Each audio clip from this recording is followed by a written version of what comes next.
because I like to be able to see the underside, which you can't always see if it's standing on its feet. So this way I can see all of the little edges and everything under here, and I like to pay attention to all the details, so that allows me to do so.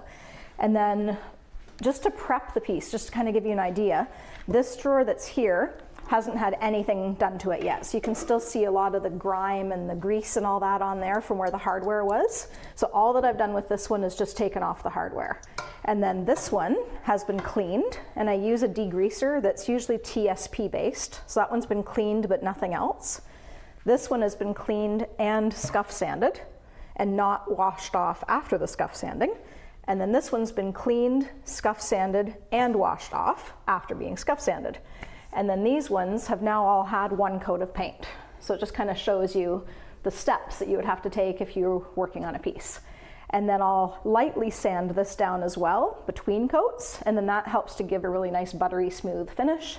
And anytime that you see any little imperfections, you can add your fill and sand that back as well and do some repairs. And these ones haven't been sanded down to raw wood either because I'm not staining. So when you're staining, you have to fully sand down to raw wood, but when you're painting, you just have to scuff sand. So scuff sanding is good enough just to give it some teeth for the paint to stick to. And then with these, I also always grab something like a coin or a washer or something, and I do a scratch test. The scratch test is going to tell me if my paint is sticking, and that's going to tell me if it's going to last or not. So you can see right now nothing's coming off, it's not scratching. And if there ever was any kind of surface damage, then I'd know I'd need to resand and put the paint on again and start back over. So you always want to do a scratch test after your first or second coat before you proceed, just to make sure that there's no issues with adhesion. Oh. So this piece over here is a vanity that would have had the mirror, but I don't sell vanities often anymore. People don't typically like them. So you can see that I have this taped off.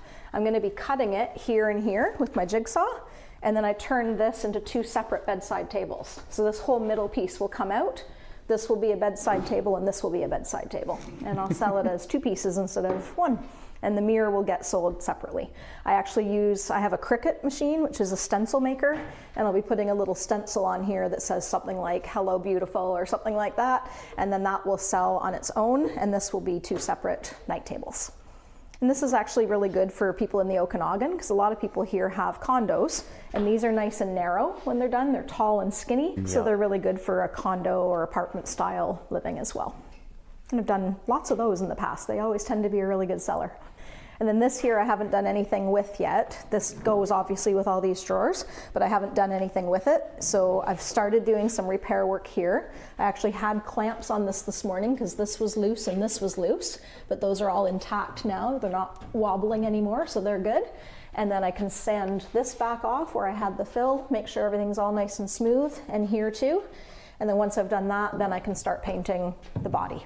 And then I'll flip it over and I'll be sanding off the top to raw wood, and the top is going to be stained rather than being painted. So it'll be a nice natural light wood stain on the top. So it'll be like a navy body, brand new hardware. I'm getting rid of this hardware is obviously very dated, so that'll be going in the garbage. But yeah, brand new hardware with a navy body and a nice light natural wood top. Tends to be a pretty common look these days. People are kind of going back to the tan with the dark blue and the black, and I have a really popular color called antique black, and it's almost kind of like a charcoal ash black, and it's been a really popular color as well. So this is what I use for refinishing all the furniture. This is a Festool, and this has been a lifesaver for me because it has the dust extractor. So this, as soon as I turn it on, I won't do it because it's loud, but if I turn that on, it turns on the sander and the vacuum at the same time. And then there's actually a HEPA filter in there. So I can sand in the garage, even in my house. I can sand all year round and not have to worry about being outside or getting any dust. And it's so effective that I did a dining room table in my home before, sanded off the one side of the table, felt the other side for dust to see if I could write my name in there, and there was no dust at all. So yeah, that's been my baby. And the nice thing with this too is it has on here right now, you can see how that's a spongy pad. It's called an interface pad. So whenever I'm working with curves like this, if I didn't have the pad on and I just used my regular sandpaper, it would wear down the curved angle, but the sponge conforms to the groove. So you can actually sand it and not wreck the curvature of your piece. So it keeps the integrity just by having that spongy interface pad on there. By having that on there, I can do everything by machine now, so no hand sanding is necessary. That's so cool. And when you're finished this, so when you get to the final step, which we're not here yet, but what, is this a blue? Yeah, that's just one coat. So I still have to lightly sand this. And when I say that, that's the one time I do hand sanding. I have a little pad here, and it's just a very, very fine grit. And I take that over it before I do another coat and just lightly sand it. You can even use a brown paper bag for this. A lot of people do, but a brown paper bag will work as well. And really? That's totally smooth. If you compare that one to that one, you can actually feel the grit on there, and this one's buttery. And now that doesn't look nice, but it's ready now for another coat. And then the final coat will be a really, really nice smooth finish. Just by doing that, it removes any of those little, nubs or little pieces of lint or anything that might be on the surface. And then when your next coat goes on, you have no issues of having anything rough come through. It's ready for another coat of paint. And you hand paint? So I actually use a combination of brushing and rolling. And a lot of people just do just a brush, but I like the brush, but I find that if you use a roller, you eliminate any possible brush strokes. And when you want to have a factory looking finish, you don't want to have brush strokes going through there. So I do a brush anywhere that my roller won't reach. So maybe in some of these little grooves, I'll do a brush, but then I roll everything else. And when I roll it, it allows the brush marks to go away, and you'll actually watch the paint self-level. This brand of paint that I use is really, really good with self-leveling, and it just smooths itself out. You can literally watch it dry and smooth down at the same time. So now that we've sanded that one down, I usually do the edges first. So I just go along here, get in the grooves, and then I'll make sure I get that front band, that top edge. And then I'll do this side, and then I usually move it around so that I'm not missing anything.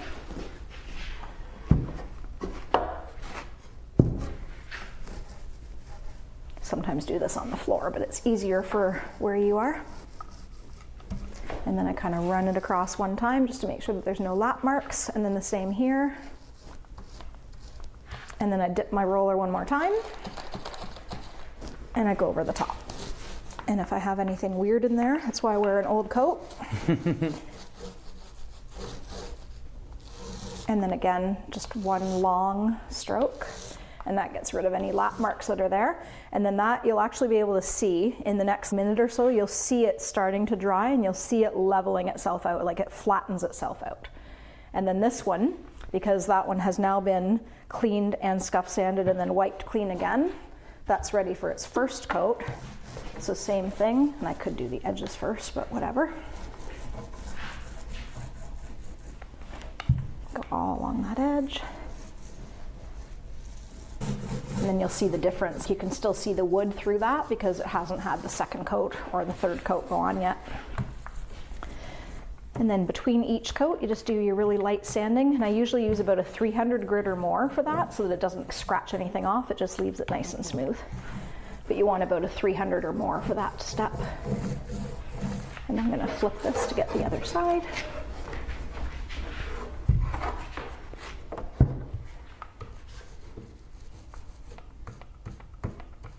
And dip my roller one more time, and just go back over. And then you can see the difference from that one to that one. So this has had the second coat, that's only had the one coat. And this has started to self-level. You can kind of see how it's flattening down, and it just kind of levels itself and smooths itself all out. That's so cool. It's a pretty cool paint. It's actually, really cool paint. It's got a built-in primer, paint, and top coat. So you don't really have to prime with this paint unless you're doing stain blocking. You do need a shellac primer. And if I was ever working on it, will also go on things like laminate or metal or glass, but you have to make sure that you prime it with an adhesion primer first before you do that. And there's a special primer that the same paint line makes as an adhesion primer. So stain blocking, if you're trying to get rid of tannins or you're trying to get rid of knots or you're trying to get rid of tobacco stains, things like that, you can use a stain blocking primer. But if you're doing something super shiny and you want it to adhere, then you need an adhesion primer. But otherwise, everything's all built in. Is it strictly for wood, or do they do other products as well? I use it mostly for wood, but you can use it on other products. Like you can use it on laminate, you can even use it on plastic patio furniture, things like that. But if you're using it on that type of thing and it's shiny and you don't have the grit, then you do the adhesion primer first. Used it on things like shoes, like you can actually paint your shoes with it. Oh wow. And they have another product called Board and Boot, and Board and Boot is a furniture balm, but it can be used on wood or it can be used on leather. So people use Board and Boot on their purses to recondition their purses, or their cowboy boots to make their cowboy boots look new again. So it's a really neat product too. And I use that often on these so that before I put them back into the dresser, that gets conditioned and then the drawers will slide nice and smoothly. The furniture balm helps to recondition the wood. These are actually the sliding parts. But one of the most annoying things is having drawers that won't slide or won't open, or they stick when you're trying to close them. So just by sanding that down lightly and putting a little bit of Board and Boot on there, it helps that to really slide and keeps the drawers moving and gliding nicely and makes for a more quality piece and you're not fighting with the drawers. So what do you do with the old hardwares? Some of it I keep, so sometimes I'm able to repurpose that as well. All of this is all hardware in here. Some of this is new, some of it is older ones, like these old wooden knobs that come off of dressers like that, for example, the primitive type pieces. And then I even have some that are more like a mid-century modern type hardware. Okay. Are there times where you get a piece and you realize that the hardware on it is more valuable than the actual furniture? This filing cabinet, I actually looked up, and this is probably the oldest piece I've ever had, so it's still sitting here. I haven't touched it yet. But from what I've heard, this piece is worth about $1,800 if I sell it even just as is. So I haven't done anything with it yet. I want to recondition it, and that'll be more of a refurbished job versus a refinished job. But the hardware that's on there is all original. If you even see, it even still has the paper in here. This was an old lawyer's cabinet, and even the paper is still in behind from when they had their files in there. That is so cool. Quarter sawn oak, I believe it's called. I don't think I want to do too much to change the integrity of it. Yeah. I want to keep the look pretty much the same, but they had, on the other side, they had a pencil sharpener screwed in, so they've got screw holes, so they kind of ruined it. And That's here so there's sad. some damage, but it's for its age, it's in very, very good condition. I think I can probably restore that fairly well, but it'll just take a little bit of work. And then I have to find the buyer, because even though it might be worth $1,800, it's not worth anything if you don't have a buyer for it. My mid-century modern pieces do tend to sell really well because they're popular in Kelowna. Everybody loves MCM, so that tends to sell well, but I'm not sure if this kind of piece will have a high demand. If I can find the right buyer, it's worth a lot, but if I can't find the right buyer, it might not be worth anything. So see how that's leveling out? You can see the wood still poking through here because it's only one coat. Usually 2 for dark color, but with pine, because of the knots, I usually do 3 just to cover that up better. And then with light pieces, I usually do 3. If I'm doing an ivory or a cream or a white, I usually do 3 coats, typically. But most of my darker colors, like blues and blacks and greens, usually 2 coats is enough. I like that you chose navy. Like a navy blue. Yeah. It's not something you would usually see. I do a lot of blue. But it's like it's becoming more popular, which I really enjoy. Yeah, not like a light color. It still has some character. I actually, for a friend, I refinished a dresser not too long ago, quite similar to this one. And it was all done in navy with matte black hardware. And then the top of the dresser was a nice light natural wood as well. And it looked really nice. So kind of had it in my head to do another one and sell it. And that's what this piece is turning out to be. So it'll be quite similar, but I haven't decided on hardware yet, but I may go black on this one too. Do you prefer to use more modern stuff now, or would you prefer to use one that you've found from like an antique? Usually more modern on this type of piece, but on this type of piece, I will probably use the original hardware because it's an antique. So I try to keep the antique hardware because it keeps the value of the piece if I can keep the hardware on it. So I've saved that hardware because it was all intact when I got it. And I actually have a recipe for refinishing hardware too, and it's called hardware soup. And you boil it in a pot with water, vinegar, and baking soda. And then you take it out of the pot after 10 minutes and you scrub it with an SOS pad, and then it literally is shiny, brand new. And they call it hardware soup. Oh, wow. So it's a pretty neat little recipe to use if I'm wanting to restore the original hardware. And you can spray it out as well. I use all my Rust-Oleum sprays. If I don't want to keep it exactly the same, I can spray it in oil rubbed bronze or champagne gold or something like that. But Yeah, it's a neat way to restore the hardware.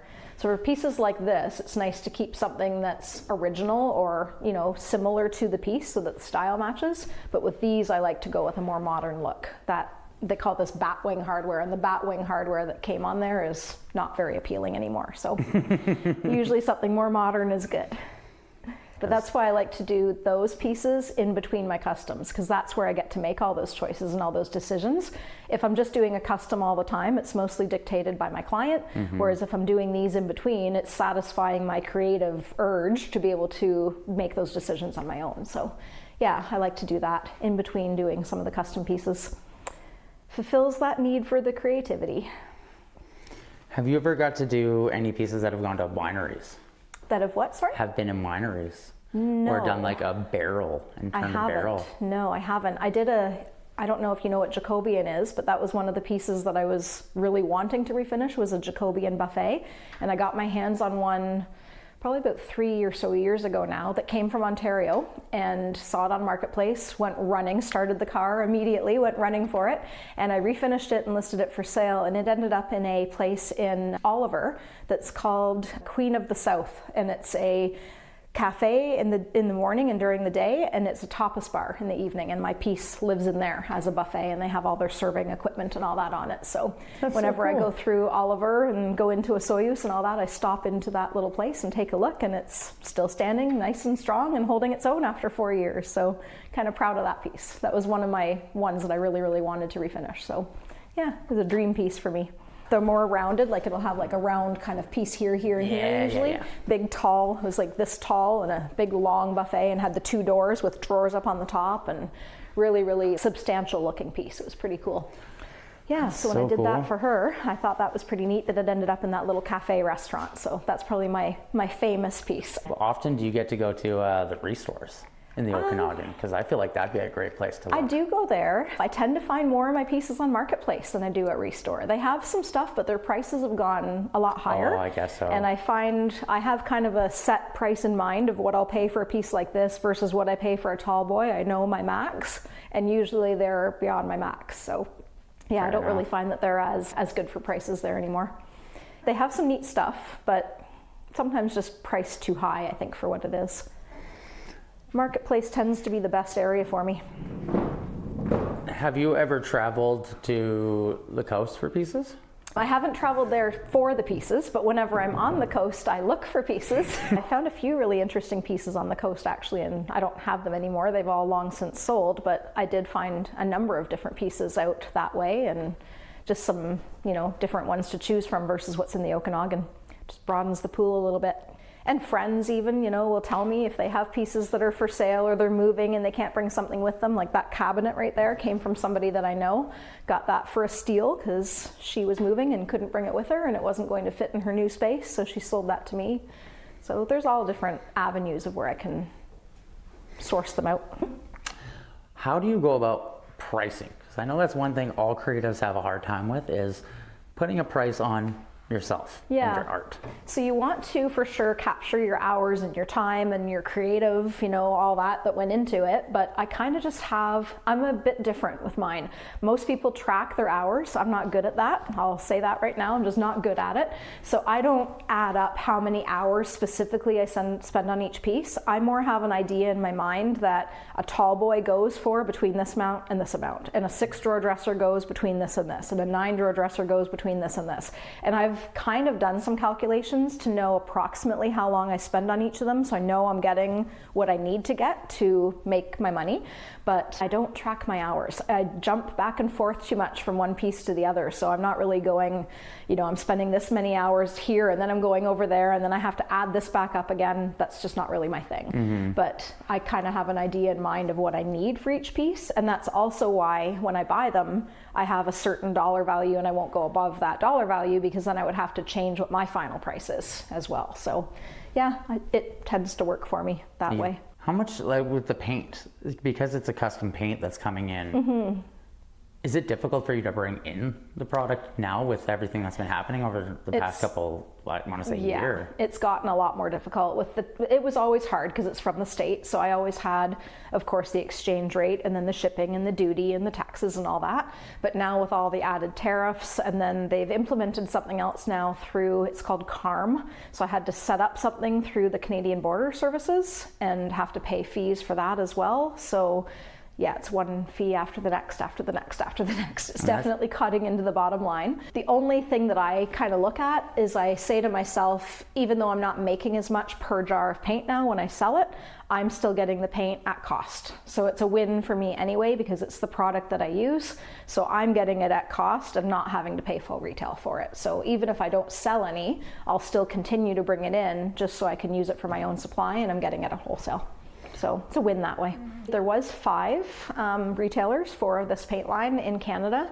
I think about 3 years ago, there was 5, and 2 of them have fallen off. There's only 3 of us across all of Canada now that carry that line, just because it's gotten too hard and people aren't making profit on it like they want it to be. Not that I'm losing, but I'm not making what I should be making on a jar of paint. So some people have just chosen not to carry it anymore. I find too, talking about streamlining, one of the things as a tip for anybody who's ever wanting to do this is I like to typically do all of my prep work on Monday.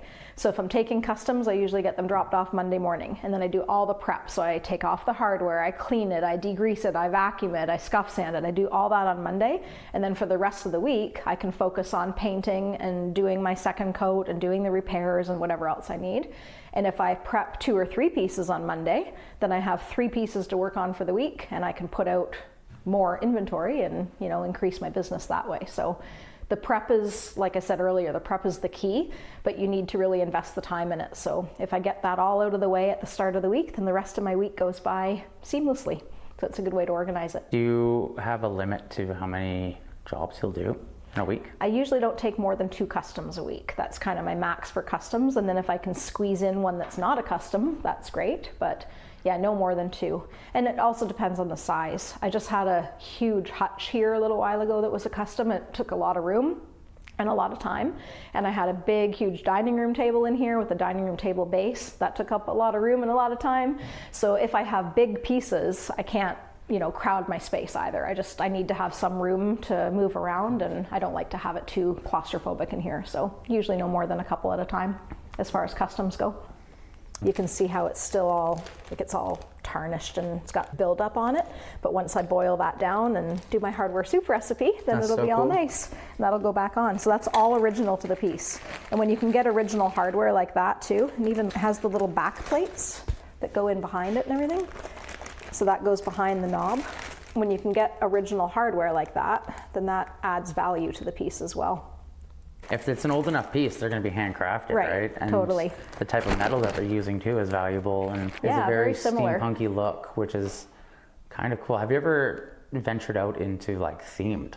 Yeah. But I did one before that had on a dresser, it was a mid-century modern dresser, but I did ginkgo leaves, and I put the ginkgo leaves all down the side of the dresser, and then as you opened up the drawers, the sides of the drawers all on here also had matching ginkgo leaves that I handmade on my stencil. Wow. And then there's transfers that I have now as well. Talking about steampunk, they actually have a steampunk line where you can do on the front of a dresser, you can actually add a stencil to it and it's all that theme. Or you can even do, they have a cowboy theme with cowboys, cowgirls.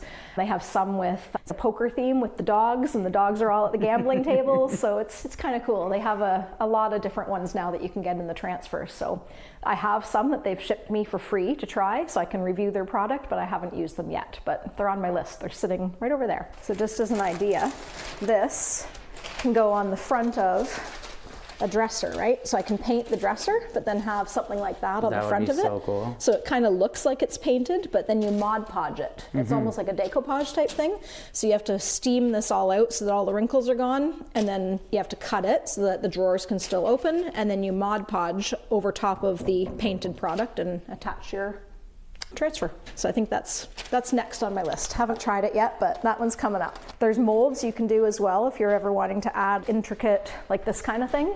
You can actually buy molds that you can make your own of these and then paint them. They're not wood, they're a plastic resin kind of thing. Then you can attach it on and you can paint them yourself. But haven't ventured into that yet. I did for one of my mums. It wasn't a piece I was refinishing, but she had a cabinet one time, just a curio cabinet, had to bring it to a glass. I didn't do it myself, but I brought it somewhere in Kelowna and had them replace the glass for me. Because I can imagine that that's not easy to find the same mill of glass as it is. Whenever I have glass, I start shaking as I'm unloading it from my car. Don't drop it, don't break it. But so far so good. Fingers crossed it doesn't happen. I'm not always the best person for being careful. It is keeping our history of the physical things we've built continuing, even if it's just refurbishing or redoing. Something about it that's just magic. Well, keeping it out of the landfill. That's one of my main priorities. I can't imagine something like that going to the dump. It just blows my mind. But, you know, if people don't have room for it and they don't know the value, sometimes it's just out of, you know, just ignorance, not knowing. So pretty neat to keep them out of the dump for sure. Do you have plans for this cabinet? I have about 4 plans and I can't settle on one. I have 4 ideas in my head and I'm not really sure what I want to do. I've kind of had black wash calling me and I'm not sure if I want to do that, but it's a really neat technique where you sand it down, but then instead of doing a whitewash, people do on, you know, whitewash cabinets and whatever, you do a black wash.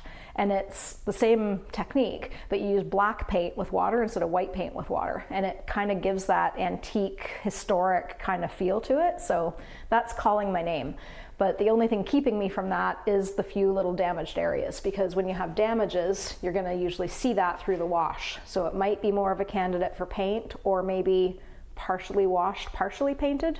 Could kind of do a combo, but I'll have to test a few things and make that decision as I go. Sometimes you have to be open-minded that you might have to change your plan. You know, that's one of the other things as a, you know, advice to people who are starting off. Sometimes you have to be open to change your mind. You might have a plan and it doesn't go according to plan, so you just switch it and pivot and do something different. I think you kind of prove that with what you do as well, by taking what people don't love and turning it into something people love. So yeah, it tends to work. This has been an awesome interview. I want to thank you so much for your time and the story too. Yeah, no problem. Thank you for your time. And if you guys would like to be on an episode, there will be a QR code at the bottom of the screen that you can scan with your phone, and it'll take you to a form that you can fill out, and I will be in contact with you. We can do an episode and chat. And until next time, I'm Rob O'Day, and this has been Story Hive on Location Kelowna, and we'll catch you guys next time.